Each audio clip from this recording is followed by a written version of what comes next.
What I'd like to talk about is really the biggest problems in the world. I'm not going to talk about the skeptical environmentalist. Probably that's also a good choice. But I am going to talk about what are the big problems in the world. And I must say, before I go on, I should ask every one of you, try to get out pen and paper, because I'm actually going to ask you to help me to look at how we do that. So get out your pen and paper. Bottom line is, there is a lot of problems out there in the world. I'm just going to list some of them. There are 800 million people starving. There's 1 billion people without clean drinking water. 2 billion people without sanitation. There are several million people dying of HIV/AIDS. The list goes on and on. There's billions of people who will be severely affected by climate change, so on. There are many, many problems out there. In an ideal world, we would solve them all. But we don't. We don't actually solve all problems. And if we do not, the question I think we need to ask ourselves, and that's why it's on the economy session, is to say, if we don't do all things, we really have to start asking ourselves, which ones should we solve first? And that's the question I would like to ask you. If we had, say, $50 billion over the next 4 years to spend to do good in this world, where should we spend it? We identified 10 of the biggest challenges in the world. I'll just briefly read them: climate change, communicable diseases, conflicts, education, financial instability, governance and corruption, malnutrition and hunger, population migration, sanitation, water, and subsidies and trade barriers. We believe that these in many ways encompass the biggest problems in the world.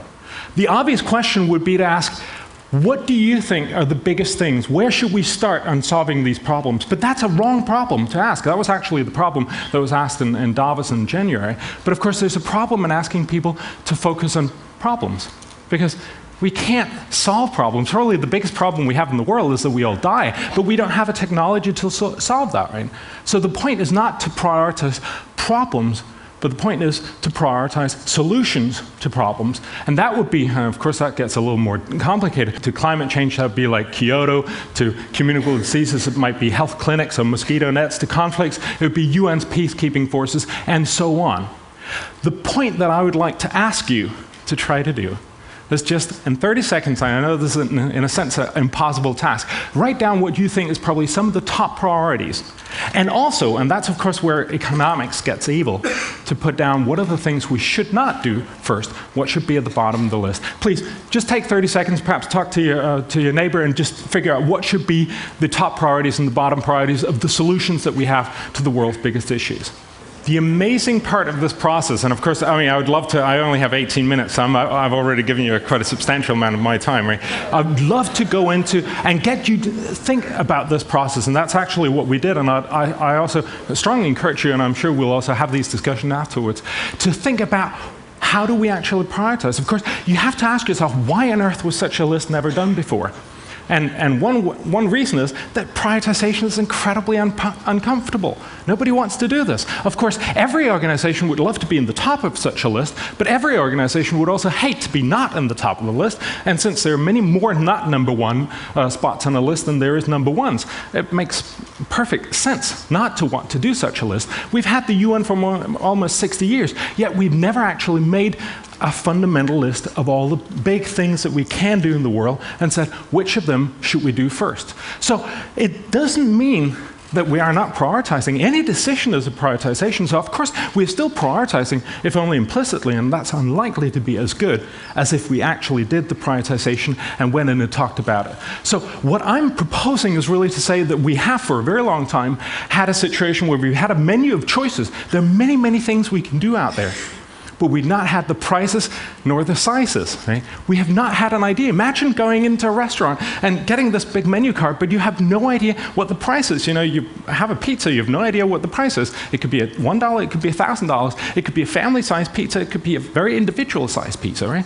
We'd like to know these things, and that is what the Copenhagen Consensus has really tried to do, to try to put prices on these issues. And so basically, this has been the Copenhagen Consensus process. We got 30 of the world's best economists, 3 in each area. So we have 3 of the world's top economists write about climate change. What can we do?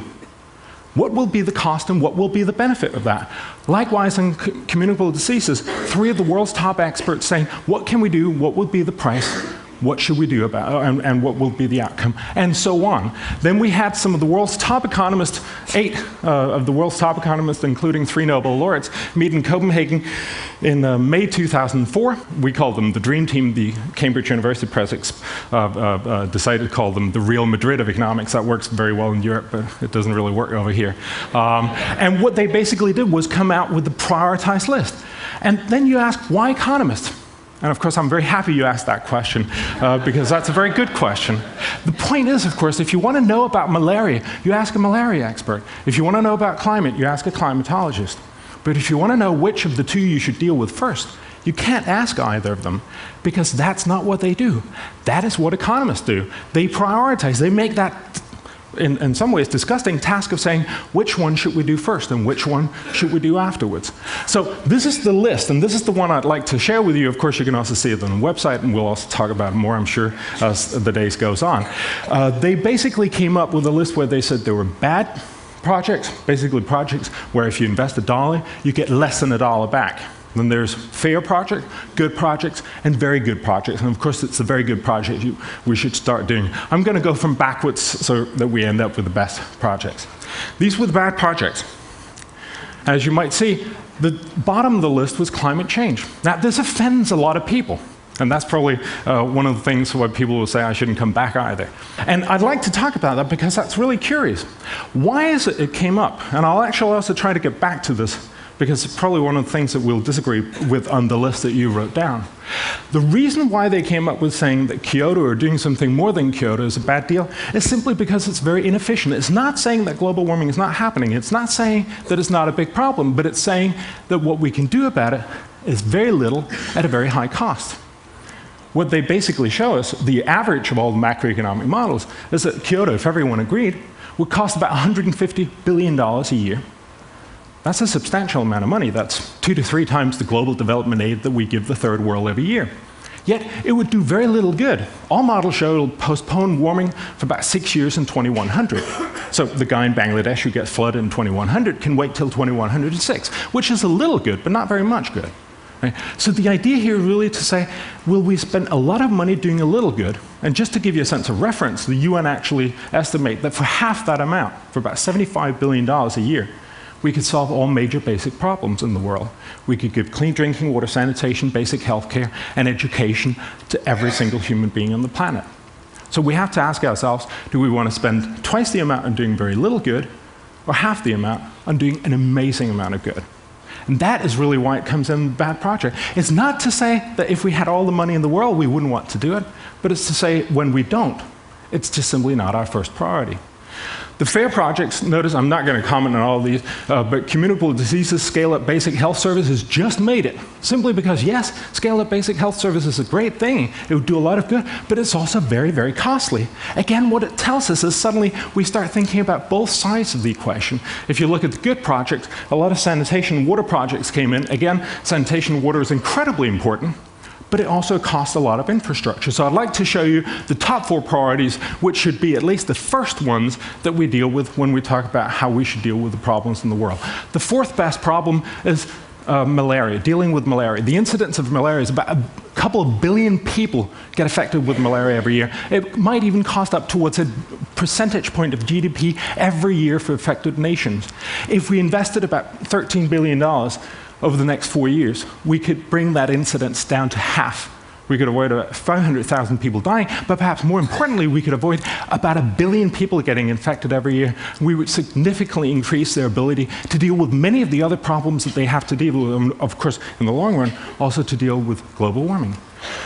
The 3rd best one was free trade. Basically, models showed that if we could get free trade and especially cut subsidies in the US and Europe, we could basically enliven the global economy to an astounding number, about $2,400 billion a year, half of which would accrue to the third world. Again, the point is to say that we could actually pull 200 to 300 million people out of poverty very radically fast, about 2 to 5 years. That would be the 3rd best thing we could do. The 2nd best thing would be to focus on malnutrition, not just malnutrition in general, but there's a very cheap way of dealing with malnutrition, namely the lack of micronutrients. Basically, about half of the world's population is lacking in iron, zinc, iodine, and vitamin A. If we invest about $12 billion, we could make a severe inroad into that problem. That would be the second best investment that we could do. And the very best project would be to focus on HIV/AIDS. Basically, if we invest $27 billion over the next 8 years, we could avoid 28 new million cases of HIV/AIDS. Again, what this does and what it focuses on is saying there are two very different ways that we can deal with HIV/AIDS. One is treatment, the other one is prevention. And again, in an ideal world, we would do both. But in a world where we don't do either, or don't do it very well, we have to at least ask ourselves, where should we invest first? And treatment is much, much more expensive than prevention. So basically what this focuses on is saying we can do a lot more by investing in prevention. Basically, for the amount of money that we spend, we can do X amount of good in treatment and 10 times as much good in prevention. So again, what we focus on is prevention rather than treatment at the first rate. What this really does is that it makes us think about our priorities. I'd like to have you look at your priority list and say, did you get it right, or did you get close to what we came up with here? Well, of course, one of the things is climate change again. I find a lot of people find it very, very unlikely that we should do that. We should also do climate change, if no other reason, simply because it's such a big problem. But of course, we don't do all problems. There are many problems out in the world. And what I want to make us sure of is, if we actually focus on problems, that we focus on the right ones, the ones where we can do a lot of good rather than a little good. And I think actually, Thomas Schelling, one of the participants in the DREAM team, he put it very, very well. One of the things that people forget is in 100 years, when we're talking about most of the climate change impacts will be, people will be much, much richer. Even the most pessimistic impact scenarios of the UN estimate that the average person in the developing world in 2100 will be about as rich as we are today. Much more likely, they will be 2 to 4 times richer than we are. Of course, we'll be even richer than that. But the point is to say, when we talk about saving people or helping people in Bangladesh in 2100, we're not talking about a poor Bangladeshi. We're actually talking about a fairly rich Dutch guy. And so the real point, of course, is to say, do we want to spend a lot of money helping a little, 100 years from now, a fairly rich Dutch guy? Or do we want to help real poor people right now in Bangladesh who really need the help and whom we can help very, very cheaply? Or as Schelling put it, imagine if you were a rich, as you will be, a rich Chinese or a rich Bolivian or a rich Congolese in 2100, thinking back in 2005 and saying, how odd that they cared so much about helping me a little bit through climate change and cared so fairly little about helping my grandfather and my great-grandfather, whom they could have helped so much more and who needed the help so much more.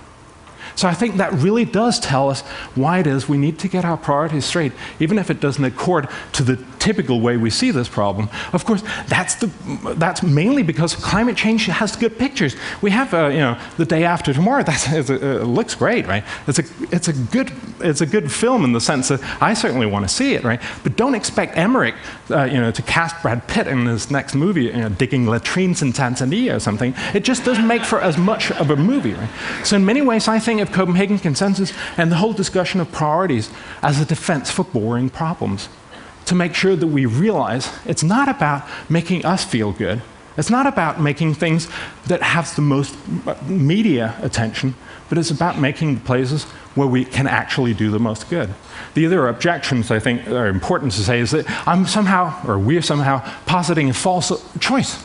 That of course we should do all things. In an ideal world, I certainly agree. I think we should do all things, but we don't. In 1970, the developed world decided we were going to spend twice as much as we did right now in 1970 on the developing world. Since then, our aid has halved. So it doesn't look like we're actually in the path of suddenly solving all big problems. Likewise, people are also saying, but what about the Iraq war? We spend $100 billion there. Why don't we spend that on doing good in the world? I'm all for that. If any one of you guys can talk Bush into doing that, that's fine. But the point, of course, is still to say, if you get another $100 billion, we still want to spend that in the best possible way, don't we? So the real issue here is to get ourselves back and think about what are the right priorities. I should just mention briefly, is this really the right list that we got out? You know, when you ask the world's best economists, you inevitably end up asking old white American men. And they're not necessarily, you know, great ways of looking at the entire world. So we actually invited 80 young people from all over the world to come and solve the same problem. The only two requirements was that they were studying at the university and they spoke English. The majority of them were, of course, from developing countries. They had all the same material, but they could go vastly outside the scope of discussion, and they certainly did, to come up with their own list. And the surprising thing was that the list was very similar, with malnutrition and diseases at top and climate change at the bottom. We've done this many other times. There's been many other seminars and university students and different things. They all come out with very much the same list. And that gives me great hope, really, in saying that I do believe that there is a path ahead to get us to start thinking about priorities and saying, what is the important thing in the world? Of course, in an ideal world, again, we'd love to do everything. But if we don't do it, then we can start thinking about where should we start. I see the Copenhagen Consensus as a process. We did it in 2004. We hope to assemble many more people, getting much better information for 2008, 2012, map out the right path for the world. But also to start thinking about political triage, to start thinking about saying, let's do not the things where we can do very little at a very high cost, not the things that we don't know how to do, but let's do the great things where we can do an enormous amount of good at very low cost right now. At the end of the day, you can disagree with the discussion of how we actually prioritize these, but we have to be honest and frank about saying, if there are some things we do, there are other things we don't do. If we worry too much about some things, we end up under-worrying about other things. So I hope this will help us make better priorities and think about how we better work for the world. Thank you.